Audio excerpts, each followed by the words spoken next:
Un petit message pour le Comédie Comics. I'm coming for you. Et on verra qui aura la plus grosse. Ah, je parle de barbe, évidemment. Tout de suite les idées mal placées.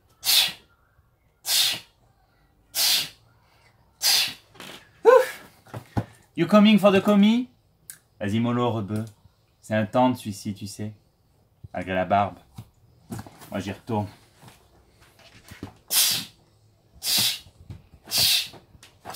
Oh le bâtard! Sorti la secrétaire. Plus elle travaille ses boobs. Exciting.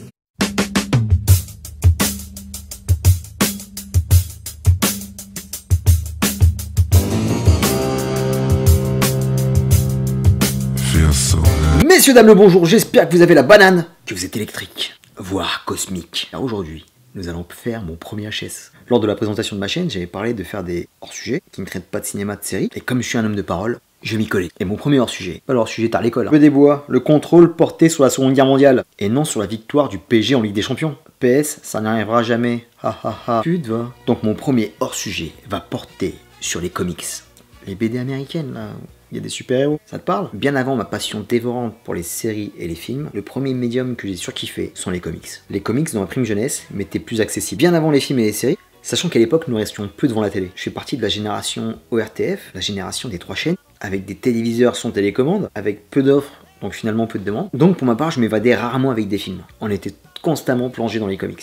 C'était mon premier grand moment d'évasion, même sans savoir lire correctement. Les images parlaient d'elles-mêmes. Elles nous transportaient littéralement. À l'époque, il n'y avait pas de comic shop à proprement parler. Je n'avais pas les moyens de les acheter en librairie. Chaque dimanche, je me rendais au marché où fleurissaient les bouquinistes. Et chacun d'entre eux avait des cartons de comics entiers, allant de 2 à 5 francs. C'était quand même une petite somme à l'époque. Donc je m'en prenais un ou deux de temps en temps. Et ça m'a fait une petite collection. À l'époque, on ne consommait pas la BD comme on la consomme maintenant. Un comics était un véritable objet d'affection.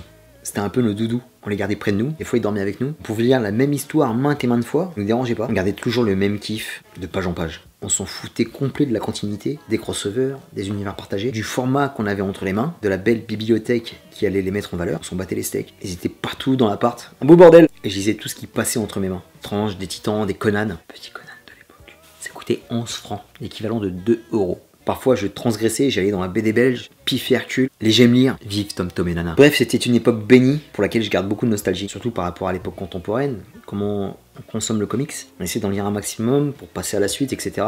Il y a tout un marketing qui a été fait autour qu'il n'y avait pas avant. Petite anecdote un peu triste. On a eu la bonne idée de ramener mes comics au bled, et mes cousins, très passionnés, très délicats, se sont pris pour des artistes et les ont découpés en rondelles. Bande de bâtards. Toute ma grosse collection de Strange et de Titan ont fini dans le web.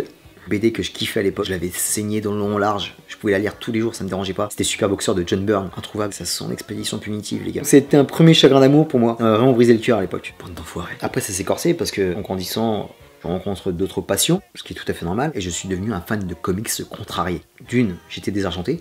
De 2, j'avais 1 milliard de passions différentes et j'ai été détourné par le ballon corner et je me suis mis à fond dans le football. J'ai atterri dans ce stade à jouer aux supporters, parfois énervé. Allez Paris, SG, en ville de lumière, sans la chaleur. Et un peu plus tard, j'étais toujours sans le sou et un autre problème est arrivé. Ma libido un peu débordante s'en est mêlée. Putain d'hormones. J'ai eu souvent des revivals où je voulais m'y remettre. Je me rendais souvent aux États-Unis et c'est là que j'ai vu qu'il y avait des magnifiques t-shirts de super-héros. Et j'en achetais 2-3 à chaque fois. En France, les gens n'étaient pas prêts et ça faisait un peu ringard. Alors rebeu, on retourne en enfance. Et finalement, la mode est arrivée en France avec H&M, Célio, qui ont fait des t-shirts de super-héros. Pour le coup, j'étais avant-gardiste. Et entre-temps, au bahut, j'avais un pote qui avait un sacré crayonné et qui était fan de comics et de manga. Et j'allais souvent squatter chez lui. Et au lieu de profiter de son frigo, je profitais de sa bibliothèque. On passait des nuits, lui à dessiner et moi à lire ses comics. C'était de la bombe. Donc Mathieu, comme je n'ai plus de nouvelles de toi depuis 2007, je me suis permis de m'approprier l'arme X que tu m'avais gentiment prêté il y a 20 ans. Et viens pas le réclamer à prescription. Il est à moi. Merci pour le comics. Et je te passe le salam quand même. Grâce à l'ami Mathieu dont je n'ai plus de nouvelles, j'ai retourné de me faire une petite collection lors de l'arrivée de l'univers Ultimate et le run de Straczynski sur Spider-Man. Mais j'ai franchement manqué de discipline. Je suis pas allé au bout. Et à peu près 10 ans plus tard, un rayon comics à la Fnac a commencé à se développer. Au départ, il y avait 2-3 présentoirs, et petit à petit, il a commencé à s'accroître. Bien sûr, avec la mode des films de super-héros, faut être honnête. Et cet enfoiré était de plus en plus présentable et attrayant. Et à côté de ce rayon, il y avait le rayon sociologique, et je passais une fois par mois acheter mes petits bouquins de poche. Et petit à petit, mon regard a commencé à loucher. Et il y avait quelques comics qui me faisaient de l'œil. Batman, la cour d'Hibou, ça m'a l'air pas mal cette histoire. Preacher, The Boys, Kingsman, Mark Millar. Et j'ai à moitié cédé à la tentation, et j'ai commencé à les lire comme un crevard dans les rayons. Je passais des heures assis à lire des comics.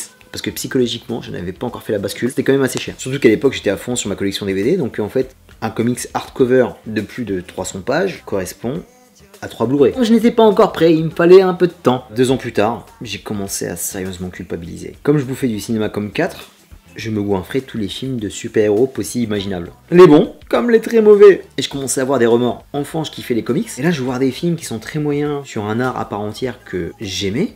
Et j'avais l'impression de cocufier mon premier amour. Point Robert des Bois, ce n'est pas possible. Donc il y a 1 an et demi, j'ai relancé ma collection comics. Oh, monsieur reprend sa collection après 1 an et demi. Mais il n'y a qu'un seul barbu sur YouTube, mec. Regarde ma collection. Regarde. Là, tu te sens minable, hein. Tu es tout petit, hein. Monsieur, on filme pas dans la librairie, s'il vous plaît. Pardon. Mais calme-toi, mec. Je ne fais que passer. Je vais pas te casser la baraque. Et c'était pas facile parce qu'il y avait tellement de choses, je ne savais pas où partir. Je me suis relancé avec Injustice et quelques one-shots sur mes héros favoris. Et je me suis appuyé sur internet pour me repérer. Mais c'était super compliqué de savoir où je voulais aller.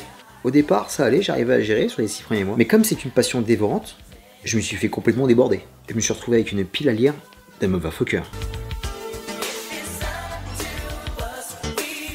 C'est comme si j'avais ouvert la boîte de Pandore et c'était l'apocalypse total aux 4 coins du ciel. Je suis parti principalement sur du Big 2, bifurqué sur Vertigo. Valiant a débarqué en France via Viz Comics. C'est un univers que je kiffe complètement. J'ai commencé à acheter tout ce que je n'ai pas pu lire à l'époque. J'ai commencé à acheter des nouveautés. Je suis parti sur l'indé. Pour être crédible dans le game, il a fallu faire quelques petits sacrifices. Beansport, Canal+, SFR Sport, en voir, une petite économie de prise, et je fais quelques heures sup au taf pour pouvoir m'acheter mes comics. Par contre, je me restreins, c'est d'aller 1 fois par mois au comic shop, et 1 fois par mois je me fais un achat FNUC, pas plus. J'ai un petit appart, je n'ai pas de bibliothèque pour les stocker, ils sont foutus dans mes tiroirs, carrément il y en a à côté de mon pieu, dans mon armoire à fringues, ça va plus être possible là. Donc il va falloir se calmer, un peu plus lire, par rapport à ces 7 premiers mois sur YouTube, c'était un peu compliqué de lire régulièrement, il va falloir lire de nouveau, pour écouler le stock, parce que c'est super frustrant, j'ai des super comics à lire, et je suis en retard surtout. Ah, les piles de comics à lire. Quand il y en a un, ça va.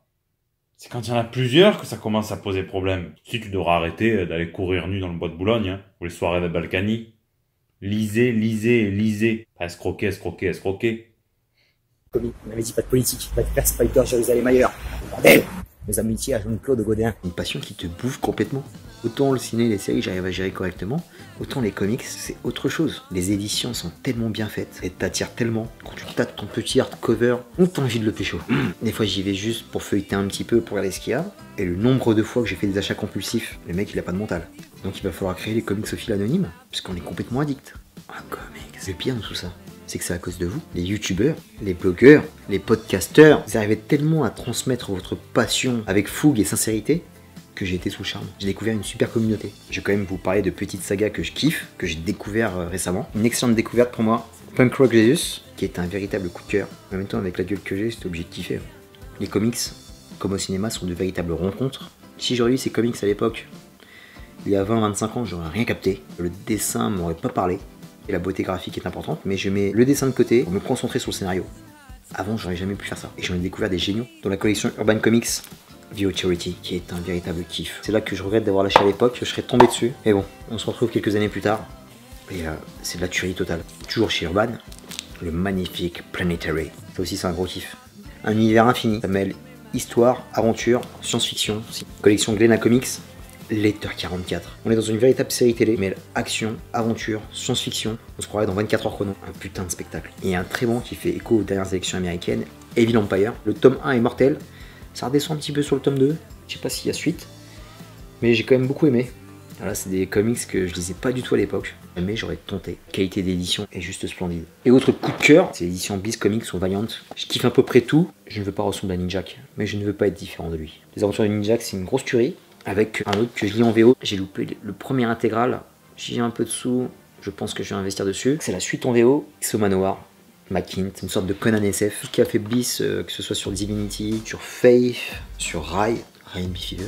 En plus d'avoir été à l'écoute de ma passion, je suis super content d'avoir rencontré toute une communauté autour des comics, que ce soit dans les comic shops dans lesquels je me rends, via les réseaux sociaux, différents youtubeurs. Un grand merci au Commis des Comics qui m'a fait l'honneur d'un featuring sur ma vidéo. Un gros kiff de partager ça avec toi, entre Barbie en scène. One love, c'était bien cool. Terminus pour mon premier HS, Comics Lover. Je vous dis à très bientôt pour une prochaine vidéo. Je vous fais d'énormes câlins. C'était Robert des Bois Chronicles. Peace. PS, je serai à la Paris Comic Con le 28 octobre, toute la journée du samedi. N'hésite pas à venir me voir, si on peut t'aider un bout de grâce, ça me ferait plaisir. Et si tu veux me faire la bise sur la barbe, ça marche aussi. Cheers.